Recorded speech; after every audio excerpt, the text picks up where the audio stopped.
सुना मंदिर सुना होगा,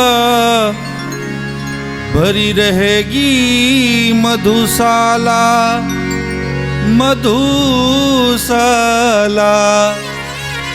पिता के संग संग भरी सभा में नाचेगी घर की बाला,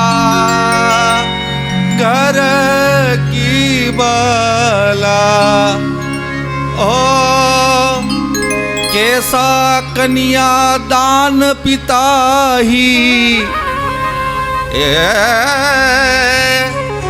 कैसा कन्या दान पिता ही, कन्या का धन खाएगा। हंस चुकेगा दाना चुनकर, कौआ मोती खाएगा। ए रामचंद्र कह गए सिया से, हे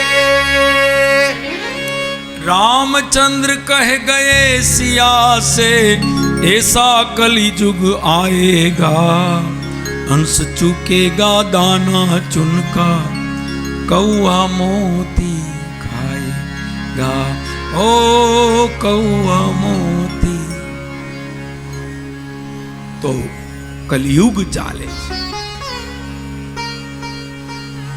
कलियुग ने सारी वस्तु गमती नहीं। हूँ घणीवार कथा में कहूं, तमे अहींया हरिद्वार आव्या छो, ए कलियुग ने जराय गमतुं नथी। अथवा तमे हरिद्वार आववा निकळो एटले एमां विघ्न करे करे ने करे। बहु हाचा माणसने तो खास करे। तमे हरिद्वार जाओ, गंगाजी में नाव, इन गमे छे? अच्छा, तमे अत्यारे आटली शांतिथी कथा सांभळो छो, अत्यारे आपणे कथा करीए छे अने सांभळीए छे, तमने शुं लागे छे? आ कलियुग ने गमे छे? एक कलियुग ने જરાય ગમતું નથી, જરાય ગમતું નથી। તમે ભક્તિ કરો, કથા સાંભળો, સત્કર્મ કરો, પૂજા કરો, પાઠ કરો, દાન કરો, એને જરાય ગમતું નથી। પણ તમે બરોબર મન મજબૂત કરીને આવ્યા છો, કથા સાંભળવી જ છે, ગંગામાં નાવું જ છે। बाकी तमे जेवू नक्की करो ने एटले विघ्न शुरू थई जाय। जेवू नक्की करो ने छेवट सुधी एम थाय, जवासे नहीं जवाय, जवासे नहीं जवाय। अने आपणामां कहेवत छे ने, सारा काममां केटला विघ्न? कयो जी? सारा काममां 100 विघ्न, खराब काममां क्याय विघ्ननी कहेवत छे? खराब काम तो आम हाले। कथाનું आयोजन करो, जाहेरात करो, कथा में आवजो, तई मान थोड़ाक माणा आवे। बाकी जुगारनी क्लब हालती होय, छानमुनी, दारू वेचातो होय, कोईने खबर न पड़े, पोलीस ने खबर न पड़े, लाइनों लागती होय।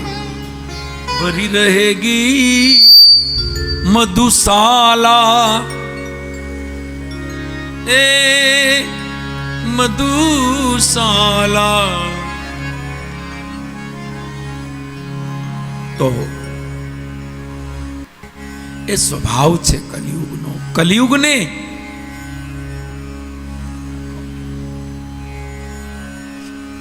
कलियुग ने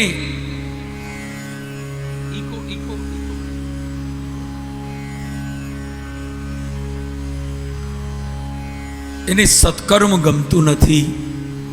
તમે કથા સાંભળો છો, ધ્યાન દેજો બરાબર। આ તમે કથા સાંભળો છો, એ ભગવાનનું ભજન કરો છો।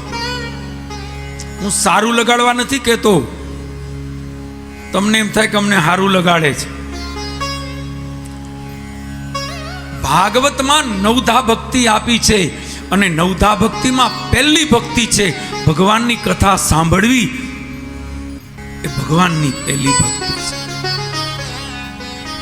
ભગવાનની કથા સાંભળવી એ ભજનનો જ પ્રકાર છે, ભક્તિનો જ પ્રકાર છે. જેટલો સમય તમે કથા સાંભળો છો એક એક ક્ષણ ભગવાનનું ભજન છે, ભક્તિ છે.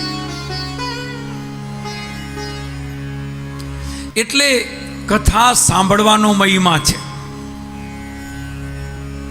ધ્યાન દેજો, કથા કરવાનું નહીં હો. અમે એટલી કથા કરીએ અમારું નામ નથી. જે સાંભળે એનો મહિમા છે.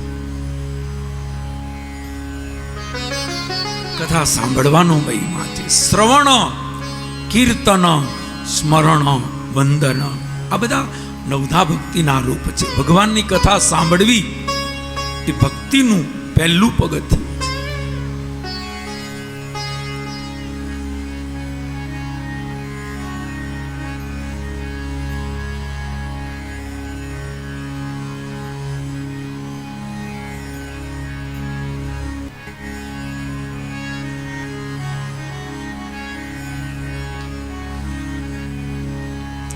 તો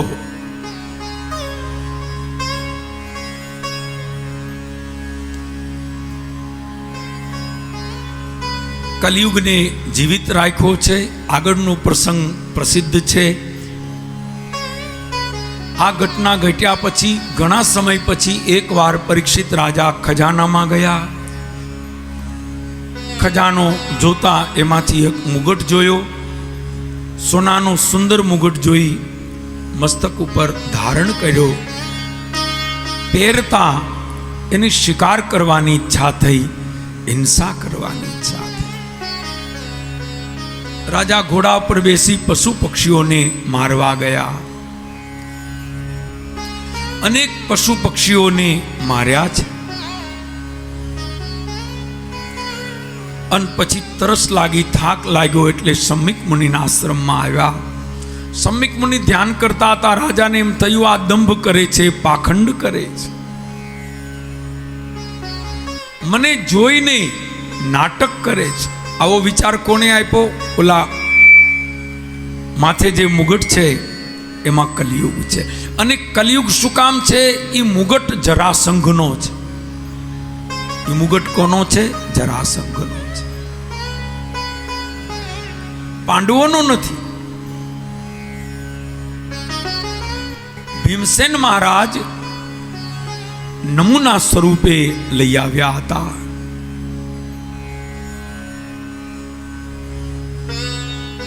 કે આવો મુગટ મારે યુધિષ્ઠિર માટે બનાવવો છે, એટલે નમૂના માટે બની જાય એટલે એ મુગટ પાછો મોકલવાની વાત હતી.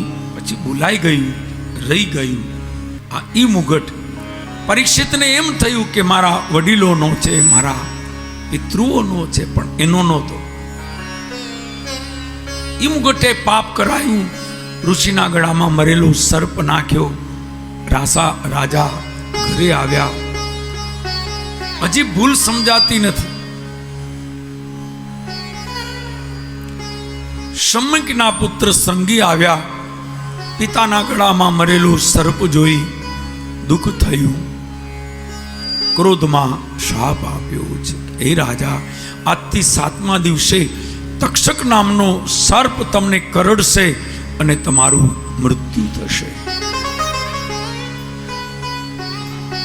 શમ્મિક મુનિ જાગ્યા. જેના ગળામાં સર્પ નાખ્યો તો એ સંત જાગ્યા. આ શાપ કોને આપ્યો? એના દીકરાએ. એટલે ઋષિએ એના દીકરાને કહ્યું કે બેટા, તે શાપ શું કામ આપ્યો? બ્રાહ્મણ કોઈ દિવસ કોઈને શાપ ના આપે. બેટા, તારી ભૂલ છે. રાજાએ ભૂલ કરી એ તો આપણે સમજ્યા, પણ બેટા તે પણ ભૂલ કરી. શાપ ના અપાય. આનું નામ સંત કહેવાય. આનું નામ સંત. એને પેટમાં બળ્યું. એને એમ કહ્યું કે મારા ગળામાં સર્પ નાખ્યો, મરેલો તો ભલે નાખ્યો, આપણે ઉતારીને ફેંકી દેવાનો, શું થયું? આ સંતત્વ. સંતત્વ બહુ ઊંચી વાત છે. સંતની જગ્યા ભગવાનની બાજુમાં છે. સંત ભગવાનથી નીચા નથી, કોઈ કોઈ જગ્યાએ તો ભગવાનથી ઊંચા છે, ક્યાંક ક્યાંક તો ભગવાનથી એ 4 આંગળ ઊંચા લાગે છે.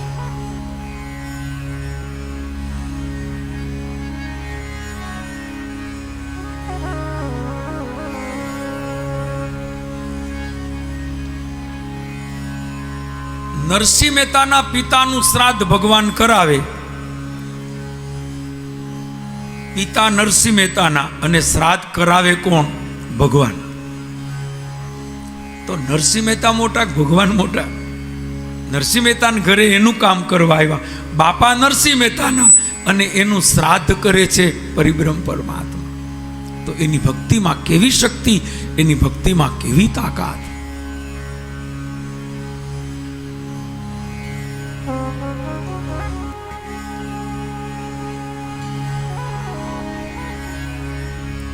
જલારામ બાપા રામ પાસે નથી ગયા, રામ જલારામ પાસે આવ્યા વીરપુરમાં. આ એની ભક્તિની તાકાત છે. વીરપુરમાં જલારામ બાપા પાસે રામ આવ્યા. લ્યો, ભક્ત ભગવાન પાસે નથી ગયા, ભગવાન ભક્ત પાસે આવ્યા. જેટલી માનતા રામની થાય છે એનાથી જાજી તો જલારામની થાય છે. આ ભક્તિની શક્તિ છે. મારો કહેવાનો અર્થ, સંત એ સામાન્ય નથી, સંત એ બહુ ઊંચી કક્ષા છે. ગમે એને સંત કહેવાય નહીં, ગમે એને સંત શબ્દ ન લગાડવો. આ પૂજ્ય બરોબર છે, પરમ પૂજ્ય બરોબર છે, વંદનીય બરાબર છે, સંત તો બહુ ઊંચી કક્ષા છે. મહંત લાગે, શ્રી મહંત લાગે, મંડલેશ્વર લાગે, મહામંડલેશ્વર લાગે, પપ્પુ દધુ બધું લાગે, પણ સંત તત્વ તો બહુ ઊંચું છે. આમાં ભગવાનની સાથે કથા છે. કોની કથા છે? ધ્રુવજી મહારાજની. આમાં કથા છે ભક્ત પ્રહલાદની. ભગવાનની સાથે જેની કથાઓ ગવાય. આમાં કથા છે પોરબંદરના સંત સુદામાજી મહારાજની. દુનિયા આખી જેના ચરણ ધોવે, એ દ્વારિકાનો નાથ આંખના આંસુથી જેના ચરણ ધોવે. શું ગણશો સુદામાને? આહા, ભગવાન જેના ચરણ ધોવે. અને ચરણ ધોતા ધોતા નૈનો કે જલસે પગ ધોય, ભગવાનની આંખમાંથી અશ્રુ વહે. આ વંદન, આ પૂજા, આ સન્માન એના સંતત્વને છે. એ માત્ર મૈત્રી નથી, ભાઈબંધી નથી. ભાઈબંધની તો એક લિમિટ છે. આ પગ ધોવાનું જે કામ છે એ એનું સંતત્વ છે, એ એની ભક્તિ છે, એ એની ઉપાસના છે. તો મારો કહેવાનો અર્થ, સંત બહુ બહુ ઊંચો શબ્દ છે. અને સંતની વ્યાખ્યા સાંભળજો બરાબર. સંતની વ્યાખ્યા દુનિયાની કોઈ પણ ભાષામાં નહીં મળે. વિચારો, ઇંગ્લિશમાં સંત એટલે શું? વિચારજો, મન પછી કહેજો. એવા ઘણા શબ્દ છે. સંત એટલે શું? ઇંગ્લિશમાં શું કહેવાય? ઇંગ્લિશમાં એનો કોઈ શબ્દ જ નથી. ઇંગ્લિશમાં કે દુનિયાની કોઈ પણ ભાષામાં આપણે જેને સંત કહીએ છીએ એને એ લોકો સેન્ટ કહે છે. સેન્ટ, સેન્ટ પોલ ને સેન્ટ ફ્રાન્સિસ ને સેન્ટ.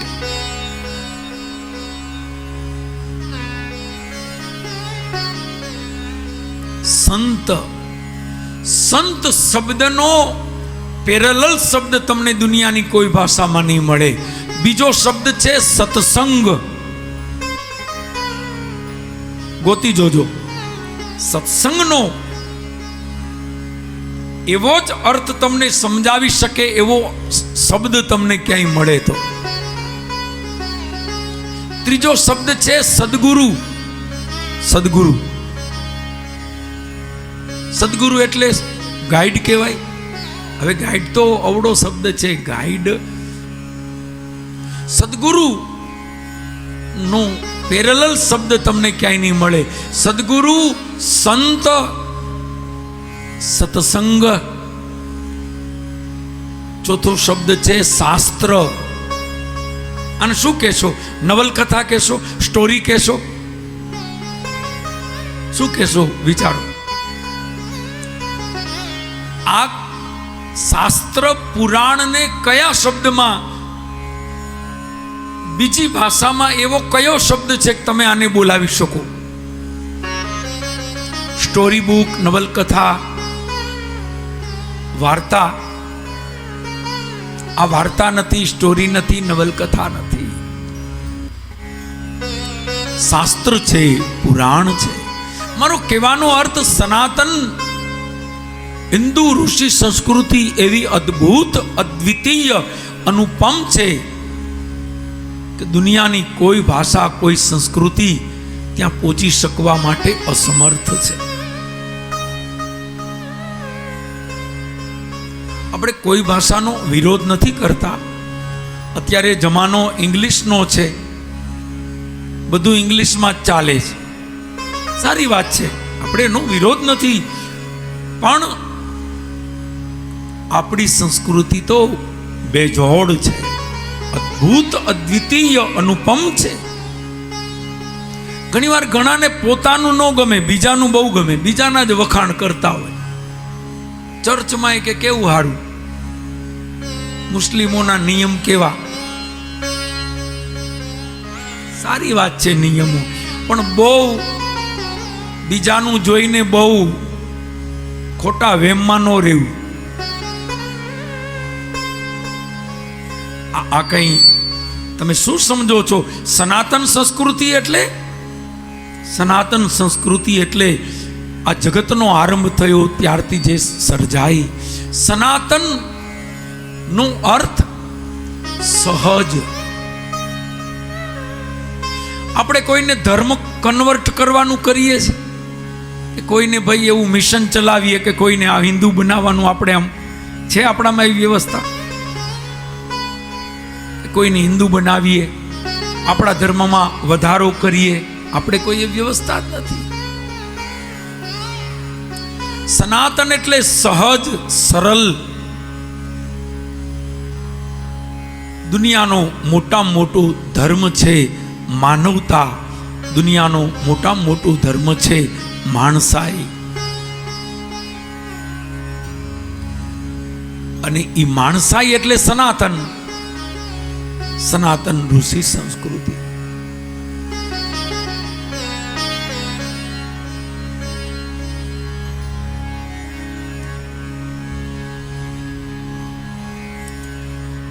ઘણાને બીજાનું બહુ ગમે ને બીજાના વખાણે બહુ કરે. તો તકલીફ તમારી છે કે તમે તમારા ધર્મને સમજ્યા નથી, ક્યારે એવો પ્રયાસ કર્યો નથી. ક્યારેક તો ગીતા વાંચો. એ ગીતાજીને શાંતિથી વાંચો ને તો 2 કલાક થાય, 3 કલાક ગણો.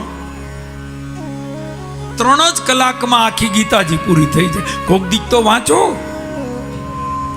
ગીતાજીને શાંતિથી વાંચો, એટલી મજા આવશે. દુનિયાના તમામ પ્રશ્નોનું સમાધાન ગીતાજીમાં છે.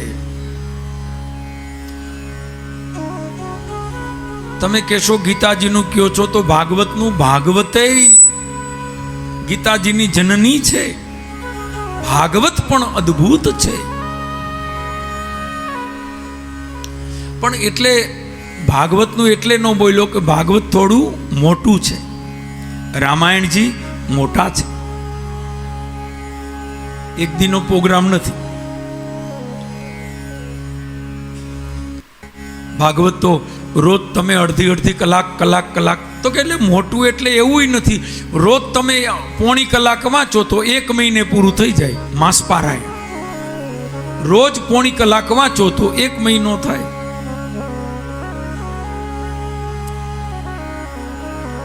પણ કેટલીક કથા ગહન છે, કેટલીક કથા સમજવી અઘરી છે. એટલે કથા સાંભળવાનો મહિમા છે. તમે વાંચશો તો પણ કેટલીક વસ્તુ તમને મગજમાં ભ્રમ ઉત્પન્ન કરશે. તર્ક વિતર્ક થશે કે આમ કેમ થયું. એનું સમાધાન કોઈ વિદ્વાન, કોઈ જાણકાર શાસ્ત્રી, કોઈ વિદ્વાન, કોઈ અભ્યાસી સંત હશે કરશે. અને આપણા ઘણા પુરાણોમાં ઘણું બધું એવું લખાણ આયોજનપૂર્વક ખરાબ લખવામાં આવ્યું છે. આપણી શ્રદ્ધા ખરાબ થઈ જાય, બગડી જાય એટલા માટે. કારણ કે આ દેશ ઉપર કેટલા લોકોએ હુમલા કર્યા યાદ છે? આપણે ભણતા ત્યારે આવતું બધું. આ દેશ ઉપર દુનિયાની તમામ જાતિઓએ હુમલા કર્યા. શક આવ્યા, ડચ આવ્યા, હૂણ આવ્યા,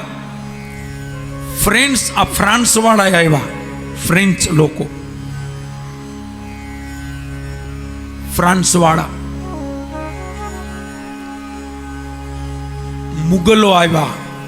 મુગલો જે પેલા લૂંટવા આવતા, લૂંટીને વયા જતા, પછી અહીંયા જ જામો નાખ્યો. પેલો વેલો શું કે બાબર હુમાયું અને ઈ પછી અકબર ને.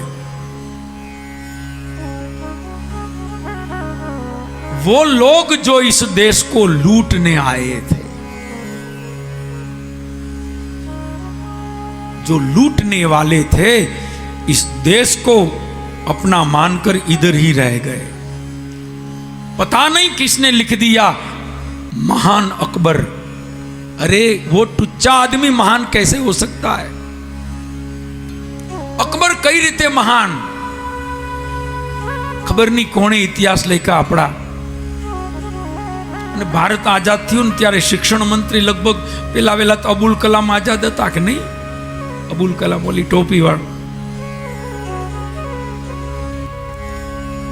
શિક્ષણમાં એવી વસ્તુ મૂકવામાં આવી કે આપણું મગજ ડાયવર્ટ થઈ.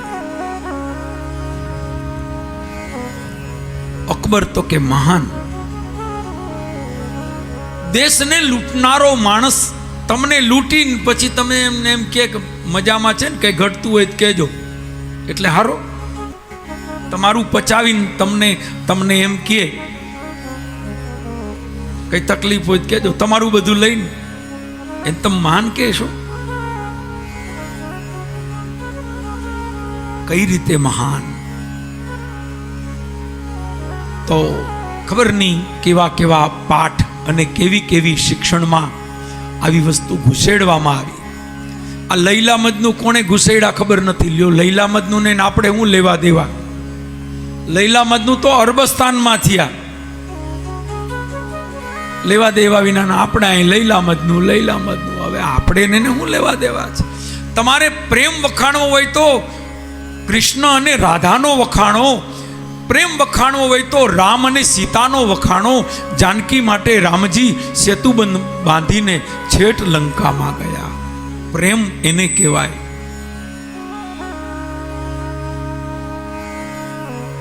તાજમહેલના વખાણ આવે દુનિયાની અજાયબીઓમાં. તાજમહેલ નામ આપ્યું મુગલિયા, મુગલ શૈલી. મુગલ નહીં, રાજપૂતાના શૈલી છે. અને એવી શૈલી હોય તો એના દેશમાં બનાવે, કેમ અહીંયા બનાવ્યું?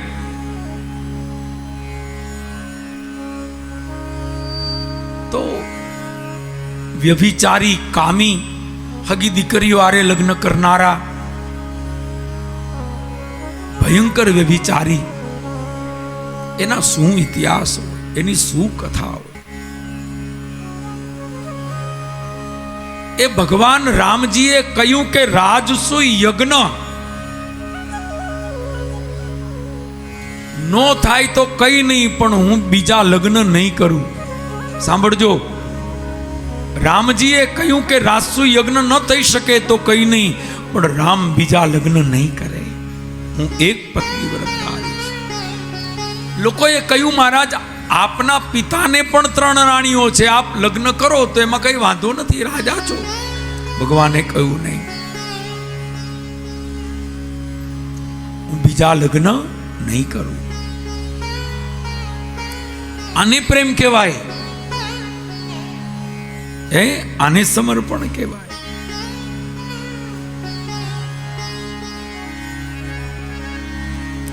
તો મારો કહેવાનો અર્થ,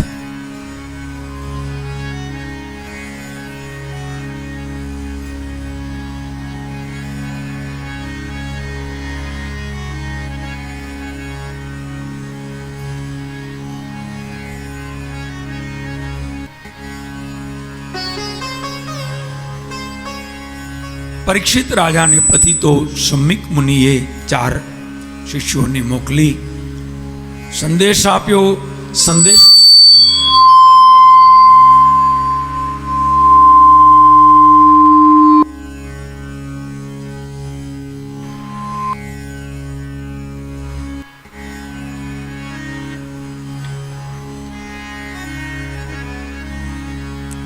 સંદેશ મળતા રાજા પરીક્ષિત સાવધાન થયા છે. બ્રાહ્મણના બાળકોએ કહ્યું કે મહારાજ તમારી પાસે 7 દિવસ છે, અમારા ગુરુએ કહ્યું છે શાપ લાગ્યો છે, તમારે જે કરવું હોય તે કરી લેજો. આનું નામ સંત હૃદય. એ સંતના હૃદય છે એવા, જનેતાના પ્રેમના જેવા. જનેતાનું જને સંતના હૃદય છે એવા, જનેતાના હેતના જેવા. પરીક્ષિત રાજાએ એ જ ઘડીએ બધું ત્યજી ગંગા કિનારે આવ્યા. સંતો પધાર્યા, સાથે મળી બધાએ ભગવાનને પ્રાર્થના કરી. અને એ જ વખતે સુખદેવજી પધારે છે. જય જયકાર થયો. સુખદેવજી ધ્યાન દેજો, કોઈના બોલાવ્યા નથી આવ્યા, કોઈ તેડવા ગયે નથી આવ્યા, અને તેડવા જાય તો આવે પણ નહીં. સુખદેવજી તો પરમહંસ છે, એની મેળે ભગવાને એને મોકલ્યા, ભગવાને પ્રેરણા કરી અને આવ્યા.